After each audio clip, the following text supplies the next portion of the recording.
Hello mga person! So for today's video, gagawa po tayo ng yaw-yaw. So bago tayo magsimula, siguraduhin nyo mo nakasubscribe kayo, like this video, share, and smash the notification bell para matipid ka sa aming every upload. So for today's video nga guys, gagawa tayo ng yaw-yaw. Dahil, kapag pumunta kami ng SM, sa SM Pampanga merong yaw-yaw. Pero, medyo malayo siya dito sa amin. Pero talaga, ayun talaga yung pinupuntahan namin ng SM Pampanga. Yun naman to, sumasama sa bangs ko.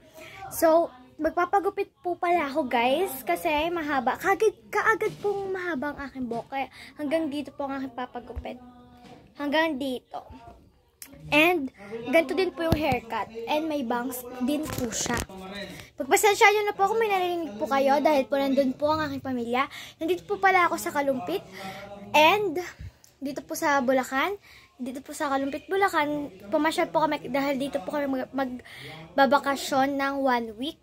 Yes, 1 week po.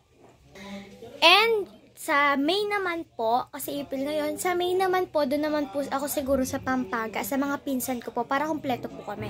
Kasi ang tao lang po dito is yung lolo at lola ko, and yung kapatid ko, bali 4 lang po kami. And yung parents ko po is mamaya uwi na po doon sa Pampanga. Pinasyalan lang po kami, para po, makita lang po nila kami. O, diba? Hindi guys, susunduin naman talaga nila kami after 1 week. So, gagawa tayo ng yaw-yaw. So guys, let's sabi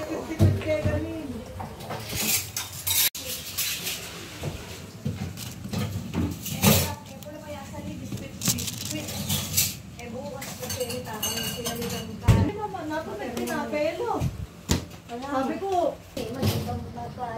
minsan kasi pari na yung apartment ko. Magwalis ka. Buma kanila. Meron siya kung baka na daramdaman ka sa labi. Talagang pistalik eh. Okay, nakasasabing paneliya. Sabi ko, ba't natumula ko ba lang ko yung mami? Lako may rubber na name ko lang.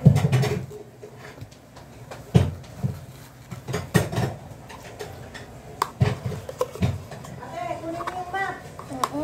lang. Maglatag ka din. I-exit ako bago kami yung aalis. Mga tariyo, aalis mo ako. Daan pa sa tayo.